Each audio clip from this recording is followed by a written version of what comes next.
तो चलिए चर्चा की शुरुआत करते हैं। पैसों की कमी या धोखाधड़ी की वजह से अगर आपका कारोबार ठप पड़ गया है तो किस रंग का कपड़ा और नारियल अर्पित करने से आपको कारोबार में दिन दुगनी और रात चौगुनी तरक्की मिलेगी? आइए सीधे जान लेते हैं पंडित जी से। तो पंडित जी बताइए कि कैसे तरक्की मिलेगी, प्रगति होगी? देखिए, एक कहावत है, बहुत मशहूर है सनातन धर्म में, जैसा देवता वैसा आसन। जैसा देवता वैसा आसन मतलब जिस कोटि का देवता होगा उसी कोटि का उतना उत्तम उसके लिए आसन होगा। इसी तरह से हम गृहस्थ लोगों का जिस तरह की समस्या होगी उसी तरह का समाधान भी होगा। अगर समस्या बहुत गंभीर है तो उसके लिए साधना भी कठोर चाहिए। अगर समस्या छोटी मोटी है तो वो छोटे मोटे उपायों में ठीक हो जाएगी। तो कहने का आशय ये है कि अगर समस्या छोटी है, आपका कारोबार अभी तक ठीक चल रहा था लेकिन अब कारोबार में घाटा हो रहा है, घाटा रुकने का नाम नहीं ले रहा है, या कारोबार साझेदार के धोखा देने के कारण खराब हो रहा है, या मार्केट में लेन देन में व्यतिक्रम आने के नाते अब आपकी रेपुटेशन, आपका नाम खराब हो रहा है, आपके सामान का कोई खरीदार नहीं है, तो आपको गुरुवार को 1.25 मीटर रंग के पीले रंग के कपड़े में एक नारियल लपेट करके और एक जनेऊ का जोड़ा उस पर रख करके, जनेऊ में हल्दी लगा करके घर के पास जो भी विष्णु मंदिर हो, कृष्ण मंदिर हो, राम मंदिर हो, वहाँ लेकर जाएं और विधिवत पूजा करके उसे समर्पित करें और घर आकर के नित्य राम रक्षा स्तोत्र का पाठ करें।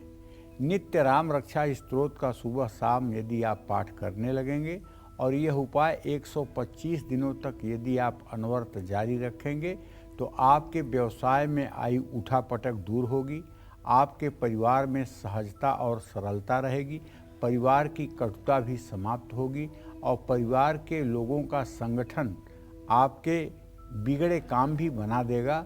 इसमें कोई दो राय नहीं है। जय मां विंध्यवासिनी।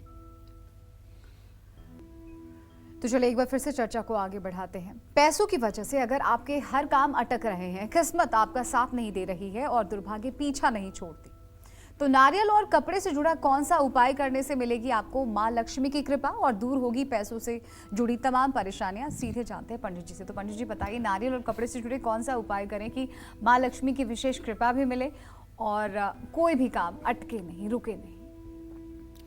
देखिए, पूरा विश्व आज से नहीं, जब से सृष्टि अस्तित्व में आई है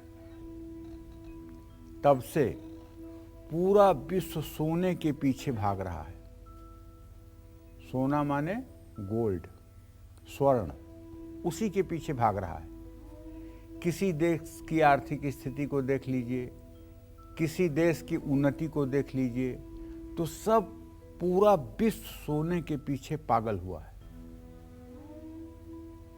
मैं उन साधु संतों की बात नहीं करता हूं जिन्होंने कामनाओं का त्याग कर दिया है, जिनके लिए संसार स्वप्नवत है, उनकी बात नहीं कर रहा हूं। लेकिन बाकी जितने सांसारिक लोग हैं सब एक दौड़ में शामिल हैं। वो दौड़ है सोने का। और आदमी रोग से, बीमारी से लड़ लेता है, लेकिन गरीबी से, बदहाली से, बेरोजगारी से लड़ने में आदमी बहुत असहाय हो जाता है। तभी तो तुलसीदास जी ने रामचरितमानस में लिखा कि न ही दरिद्र सम दुख जग माही। दरिद्रता के समान इस संसार में कोई दुख नहीं है। महालक्ष्मी की पूजा भी इसीलिए सबसे ज़्यादा होती है कि उनकी कृपा जब होगी तभी किसी व्यक्ति के नाम के आगे श्रीमान लगेगा। श्री माने लक्ष्मी, श्रीमान माने लक्ष्मी से युक्त। और किसी महिला के नाम के आगे श्रीमती लगेगा तो इसका मतलब कि वो लक्ष्मी से युक्त है। अगर आर्थिक स्थिति बहुत खराब है, पैसा आता है लेकिन फिजूल खर्च हो जाता है। फिजूल खर्च का तात्पर्य यहाँ दुर्व्यसन से है, जुए सट्टे से है, नशा से है। ये फिजूल खर्ची है। सेविंग्स बिल्कुल नहीं हो पा रही है। तो शुक्रवार के दिन किसी माँ लक्ष्मी के मंदिर में जाइए, वहाँ माता का अभिषेक करिए।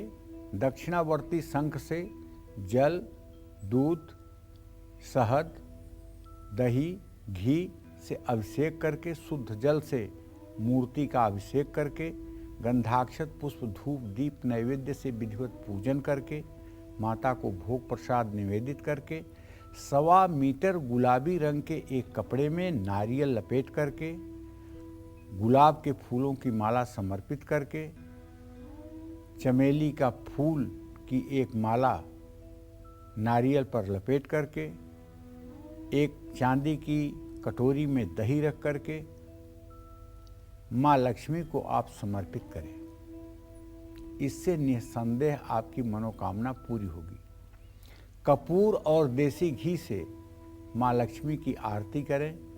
वहीं बैठ करके श्री सूक्तम और कनक धारा स्तोत्र का भाव विभोर होकर के पाठ करें। और यदि ऐसा संयोग आपको कभी कोल्हापुर जाने को मिले, जहाँ महालक्ष्मी साक्षात रहती हैं, या कभी आपको विंध्यवासिनी जाने का सौभाग्य प्राप्त हो। विंध्यवासिनी मंदिर मिर्ज़ापुर ज़िले में, उत्तर प्रदेश में, मिर्ज़ापुर ज़िले के मुख्यालय से 7 किलोमीटर की दूरी पर है, गंगा जी के तट पर है। कहते हैं कि वो आदिशक्ति का शक्तिपीठ है, और जब सृष्टि समाप्त हो जाती है तब भी वो शक्तिपीठ रहती है। तो वहाँ पहुँच करके मंदिर के प्रांगण में कहीं बैठ करके श्री सूक्त और कनक धारा स्तोत्र का 16-16 आवृत्ति पाठ करने से और माता का ध्यान करने से और अपनी मनोकामना माता के सामने प्रकट करने से निश्चित रूप से दरिद्रता दूर होती है, देवी की कृपा मिलती है और सुखमय जीवन शुरू होता है। जय माँ विंध्यवासिनी। तो कहाँ और कैसे नारियल और 1.25 मीटर कपड़ा अर्पित करने से आपको निवेश में बड़ा मुनाफा होगा और लिया हुआ कर्ज जल्द से जल्द चुकता हो जाएगा, ये भी जान लेते हैं पंडित जी से। तो पंडित जी बताएं। देखिए, जहाँ भी निवेश करते हैं, आप जहाँ भी अपना पैसा लगाते हैं, वहाँ नुकसान हो जाता है। लिया हुआ उधार चुकाने की हालत नहीं है। माने जन्म कुंडली में आपके द्वितीय और एकादश भाव का स्वामी ग्रह 12वें स्थान में चला गया है, जिसके कारण आप सिर्फ और सिर्फ हर समय कर्ज और अभाव की जिंदगी जीने के लिए मजबूर हैं। परिवार की भी स्थिति खराब है, परिवार के लोग भी सफलता नहीं पा रहे हैं। तो देखिए, मंगलवार के दिन चमेली के तेल में सिंदूर मिला लीजिए और नारियल पर अनामिका उंगली से एक स्वास्तिक का सुंदर सा चित्र बनाइए और 1.25 मीटर नारंगी रंग के कपड़े में नारियल लपेट करके उसे लेकर हनुमान मंदिर जाइए। हनुमान मंदिर जा करके हनुमान जी के दोनों चरणों पर थोड़ा सा जल गिरा करके उनके पैर के अंगूठे को धोइए और उसके बाद सिंदूर और चमेली के तेल का लेप हनुमान जी के पूरे मूर्ति पर करिए। बढ़िया सुंदर उन्हें केसरिया रंग का चोला पहनाए, कपड़ा वस्त्र धारण करवाइए और जनेऊ धारण करवाइए। दिव्य सुगंधित धूप दीप जला करके उनकी पूजा करिए। लड्डू और तुलसी के पत्ते से उनकी पूजा करिए और उसके बाद में नारंगी रंग कपड़े में जो नारियल है उसे उनके सामने समर्पित करिए और ऋण मोचन मंगल स्तोत्र का उनके सामने बैठ करके 7 बार पाठ करिए। ये उपाय अगर आप 7 मंगलवार करेंगे तो आप गंभीर से गंभीर ऋण व्यवस्था में यदि जकड़े हुए हैं तो उससे भी राहत की किरण आपको दिखाई देगी। जय मां विंध्यवासिनी। तो आज हम बात कर रहे हैं कैसे नारियल और 1.25 मीटर कपड़े से आप अपने जीवन की सभी परेशानियों को खत्म करके खुशहाल जिंदगी जी सकते हैं। तो चलिए अब जानते हैं नारियल और कपड़े से जुड़ा अगला उपाय, जिसे करने से आपकी शादी में आ रही अड़चनें, सभी मुश्किलें दूर होंगी और साथ ही वैवाहिक जीवन भी सुखी रहेगा। तो पंडित जी बताइए, बहुत महत्वपूर्ण सवाल है। देखिए, विवाह जो है सनातन धर्म में एक संस्कार है। सनातन धर्म में तलाक की कोई व्यवस्था नहीं है, विवाह विच्छेद की कोई व्यवस्था नहीं है, क्योंकि संस्कार जो एक बार हो जाते हैं वो संस्कार मिटाए नहीं जाते हैं। वर्तमान परिवेश में तलाक हो रहे हैं, लेकिन जब दूसरी शादी होती है तो दूसरे वर को, उस शादीशुदा कन्या को जो तलाक शुदा है, उसके मांग में सिंदूर भरने का अधिकार नहीं मिलता है और न ही माता पिता को कन्यादान का अधिकार मिलता है, क्योंकि कन्या एक बार दान दे दी गई है तो दोबारा दान नहीं दी जाएगी। इसलिए सनातन धर्म में तो कॉन्सेप्ट ही नहीं है डाइवोर्स का या तलाक का, कॉन्सेप्ट ही नहीं है। एक बार शादी हो गई तो उसको आपको निभाना चाहिए, और यदि आप नहीं निभाते हैं तो सावधान रहिए, भगवान के कोप से आप नहीं बच सकते हैं।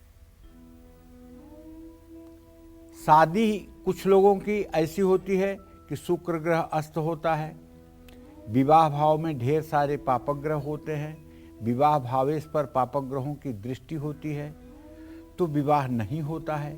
या जिनके कुल में पितर दोष बहुत ज़्यादा है, जिनके कुल के पितर बहुत उग्र हो चुके हैं, उन घरों में लोग 40-40, 50-50 साल के हो जा रहे हैं, सभी भाई बहनों की शादियां नहीं हो रही हैं, या शादी की बात बनते बनते रुक जाती है, सगाई होने के बाद भी टूट जाती है। तो ऐसे लोगों को चाहिए कि शुक्रवार को किसी दुर्गा मंदिर में जाकर के विधि समेत दुर्गा जी की पूजा करें और 1650 दुर्गा जी की पूजा पूरा मन लगा करके करें। गंधाक्षत धूप दीप नैवेद्य से विधिवत पूजा करें और पूरे मन को माता के श्री चरणों में लगाएं। पूजा समाप्ति के समय 1.25 मीटर लाल रंग के कपड़े में एक पानी वाला नारियल लपेट करके और उसे माता के श्री चरणों में अर्पित करें और गुड़हल के फूलों की माला बना करके उसे माता का श्रृंगार उससे अवश्य करें। ये उपाय अगर 7 शुक्रवार कर दिया गया तो कन्याओं के लिए उत्तम वर और वर के लिए उत्तम कन्या की प्राप्ति हो जाती है। वर को चाहिए कि वो एक मंत्र ओम क्लीम पत्नीम मनोरमाम देहि मनोवृत्तानुसारिणीम तारिणीम दुर्ग संसार सागरस्य कुलोद्भवाम क्लीम ओम, इस मंत्र का 10 माला जप 125 दिन करें और भगवती दुर्गा की आराधना करें तो निश्चित रूप से रूप, बुद्धि और भाग्य से संपन्न जीवन संगिनी प्राप्त होती है। और लड़कियां देहि सौभाग्य मारोग्यम देहि में परमम सुखम रूपम देहि जयम देहि यशो देहि दुसो जहि, इस मंत्र का यदि 10 माला जब 125 दिन कर लें तो उन्हें निश्चित रूप से चिरंजीवी, दीर्घायु, तेजस्वी वर की प्राप्ति होती है, इसमें संदेह नहीं है। जय मां विंध्यवासिनी।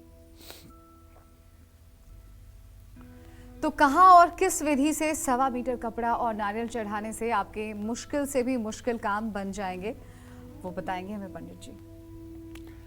देखिए, ऐसा है, नारियल को श्रीफल कहा जाता है और वस्त्र तो बहुत बड़ी बात है। वस्त्र जो है बहुत बड़ी बात है। आदमी कुछ घंटे बिना अन्न के रह सकता है, लेकिन बिना वस्त्र के एक क्षण भी नहीं रह सकता है। आप भी सोच के देखिए, 24 घंटे अगर आपको अन्न ना भी मिले तो आप किसी तरह से सरवाइव कर जाएंगे, लेकिन अगर वस्त्र ना हो तो स्थिति क्या होगी। तो वस्त्र की तो बहुत बड़ी उपयोगिता है इस सृष्टि में। अगर आपके भी बनते हुए काम बिगड़ते हैं या कोई दूसरा व्यक्ति आपके काम में बाधा डालता है, तो बुधवार की रात आपको एक नारियल 1.25 मीटर हरे रंग के कपड़े में लपेट करके रख लीजिए और गुरुवार को सुबह गणेश मंदिर में जाइए और वहाँ भगवान गणेश का विधिवत अभिषेक करिए, गंधाक्षत पुष्प धूप दीप नैवेद्य से उनकी पूजा करिए, सुंदर धूप जला करके, घी का दिया जला करके, लड्डू और तुलसी के पत्ते का भोग लगा कर, लड्डू का भोग लगा करके, तुलसी का पत्ता मत चढ़ाइएगा, लड्डू का भोग लगा करके, पीले फूलों की माला चढ़ा करके, दुर्वांकुर की माला चढ़ा करके, कपूर से आरती करके, आप हरे रंग के कपड़े में रखा हुआ नारियल उनके श्री चरणों में समर्पित कर दीजिए। इससे निश्चित रूप से आपकी मनोकामना पूरी होगी। जय मां विंध्यवासिनी।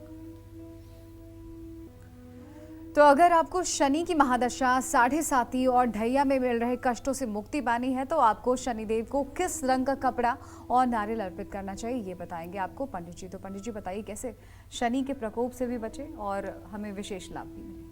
देखिए, शनि के प्रकोप से बचने का जो सबसे बड़ा तरीका है वो ये है कि एक तो आप अपने को साफ सुथरा रखें, दूसरा अपने घर में कबाड़ इकट्ठा न होने दें, जो चीज़ें कल आपको उपयोग में नहीं लानी है उस चीज़ को घर में एक क्षण के लिए भी ना रहने दें, कोई खराब हुआ इलेक्ट्रिक सामान अपने घर में ना रहने दें, टूटे हुए जूते चप्पल अपने घर में ना रहने दें, घर की साफ सफाई पर पूरा ध्यान दें और स्वयं आलसी न बने।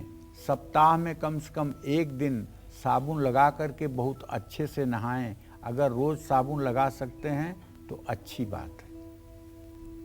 अपने शरीर के साफ सफाई का, अपने बिस्तर के साफ सफाई का, अपने घर के साफ सफाई का जितना अच्छा ध्यान आप देंगे उतना अच्छा शनि की कृपा आपके ऊपर बनेगी।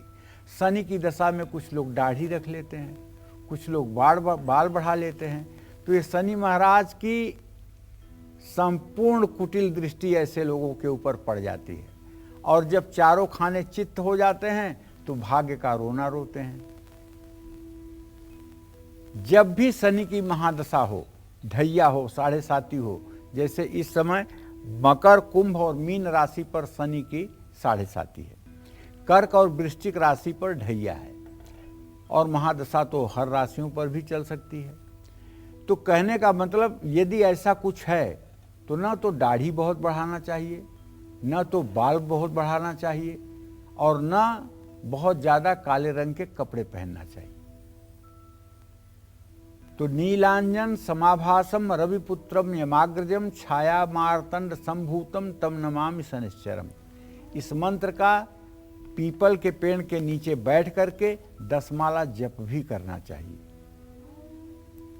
एक गरी गोला जिसको कहते हैं, सूखे मेवे वाला नारियल, उसमें एक 5 रुपए का सिक्का भी रख लीजिए और थोड़े से पंचमेवे भी रख लीजिए और थोड़ा सा चीनी का भूरा भी रख लीजिए और 1.25 मीटर काले कपड़े में उसको लपेट लीजिए और जा करके शनि मंदिर में लगे पीपल के पेड़ की पूजा करिए। पीपल का पेड़ कहीं भी हो, कोई जरूरी नहीं है कि शनि मंदिर में ही हो। उसके बाद उसको वहीं पर छोड़ दीजिए। ये मत सोचिए कि इसे कौन ले जाएगा, क्या करेगा, इससे आपसे मतलब नहीं। उसको वहीं छोड़ करके पीपल की 7 परिक्रमा करके अपने घर आ जाइए। 7 शनिवार ये उपाय अगर आप कर देंगे तो निसंदेह शनि देव की कृपा दृष्टि आप पर बन जाएगी। जय मां विंध्यवासिनी। तो कहाँ और कैसे 1.25 मीटर कपड़ा और नारियल चढ़ाने से आपको कभी कोई बीमारी परेशान नहीं करेगी और आप हमेशा फिट एंड फाइन रहेंगे। तो आइए जान लेते हैं पंडित जी। तो पंडित जी तो बताइए कैसे, मतलब नारियल अर्पित करके, 1.25 मीटर कपड़ा अर्पित करके हम फिट एंड फाइन रह सकते हैं, पूरी तरह से सेहतमंद? नारियल बहुत बड़ी चीज़ है बेटा, इसको सनातन धर्म में श्रीफल कहते हैं। और नया वाहन खरीदिए तब भी नारियल तोड़िए, कोई शुभ कार्य हो तब भी नारियल तोड़िए। नारियल महिलाओं को नहीं तोड़ना चाहिए, ये बात मैं अपने दर्शकों से कहना चाहूँगा, क्योंकि ये लक्ष्मी का फल है, इसलिए नारियल महिलाओं को नहीं तोड़ना चाहिए। जो महिलाएं नारियल अर्पित करें उन्हें अपने घर के पुरुषों से ही नारियल तोड़वाना चाहिए। किसी गंभीर रोग के कारण आप या आपके परिवार का कोई सदस्य यदि बहुत बीमार है, इलाज के बावजूद भी आराम नहीं मिल पा रहा है, तो आपको करना ये चाहिए कि उस व्यक्ति को हल्के से गुनगुने पानी से स्नान करा देना चाहिए। और यदि स्नान करने की स्थिति में नहीं है तो हल्के से गुनगुने पानी में नमक डालकर और उस पानी से पूरे शरीर को पोंछ देना चाहिए। और भगवान को जो विभूति चढ़ाई जाती है, भस्म चढ़ाई जाती है, विभूति चढ़ाई जाती है, उस विभूति को एक कटोरी में रख करके और अपने दोनों हाथों में लगा करके उसके पूरे शरीर पर विभूति लगा देनी चाहिए। और एक 5 मुखी रुद्राक्ष की माला, जिसे गंगा जल से धो करके ओम नमः शिवाय का जप करके उस व्यक्ति के गले में धारण करवा देना चाहिए। जो गंभीर बीमार है, जिसको दवाइयाँ नहीं काम कर रही हैं, उसके लिए बता रहा हूँ। इतना सब करने के बाद शनिवार को एक नारियल 1.25 मीटर लाल कपड़े में लपेट करके उस बीमार व्यक्ति के सिर से 7 बार फेर करके किसी भी हनुमान मंदिर में हनुमान जी के चरणों में जाकर चढ़ा दीजिए। लेकिन अगर रोग बहुत कठिन है, व्यक्ति कोमा में जा चुका है या वेंटिलेटर पर है, तब शायद ये उपाय काम नहीं करेगा। तब एक दूसरा उपाय बता रहा हूं जो लीक से हटकर है। आपको चाहिए कि गेहूं के आटे में काली उड़द का आटा मिला करके 5 रोटियां बना लीजिए और सभी रोटियों पे हल्का सा सरसों का तेल और नमक लगा दीजिए और सभी रोटियों को एक साथ करके रोगी के ऊपर से 7 बार वार करके किसी भैंस या भैंसे को शनिवार को खिला दीजिए। एक ही बार शनिवार को भैंस या भैंसे को खिलाने से रोगी को राहत मिलने लगेगी, दवाइयाँ काम करने लगेंगी और यमराज पीछे चले जाएंगे। आप विश्वास करिए, ये उपाय अगर कहीं संकट में आप फंसें तो इसे जरूर करके देखें। जय मां विंध्यवासिनी। अच्छा पंडित जी, अब हमें ये बताइए कि अगर हमारे जीवन में अचानक कोई परेशानी आ जाए, संकट आ जाए, तो ऐसे में हमें किस रंग का कपड़ा और नारियल कहाँ अर्पित करना चाहिए? अब देखिए, जब मुसीबत अचानक आ जाएगी, सड़क पर आपके ऊपर मुसीबत आ गई, कहीं आपका एक्सीडेंट हो गया, कहीं आपका कुछ प्रॉब्लम हो गया, तो वहाँ आप कहाँ नारियल ढूंढने लगोगे भैया? कहाँ वहाँ आपको कपड़ा मिल जाएगा? उस समय तो आपका इष्ट देव ही आपको बचाएगा, उस समय तो आपका भगवान ही आपको बचाएगा। उस समय तो अपने भगवान का ही स्मरण करिए। अचानक अगर आपके जीवन में कोई बड़ी परेशानी आ गई है तो आपको 2 नारियल 1.25 मीटर लाल कपड़े में लपेटकर कपूर और सफ़ेद फूलों के साथ, सफ़ेद फूलों की माला के साथ माँ दुर्गा के मंदिर में चढ़ाना चाहिए। एक बात ध्यान रखिएगा, गूलर का फूल होता नहीं है कभी सृष्टि में। गूलर कभी फूल नहीं देती है, वो केवल फल देता है। इसलिए अगर गूलर का फल मिल जाए तो गूलर के फल को भी चढ़ाने से जीवन में आए हुए संकट से मुक्ति मिलती है। जय मां विंध्यवासिनी।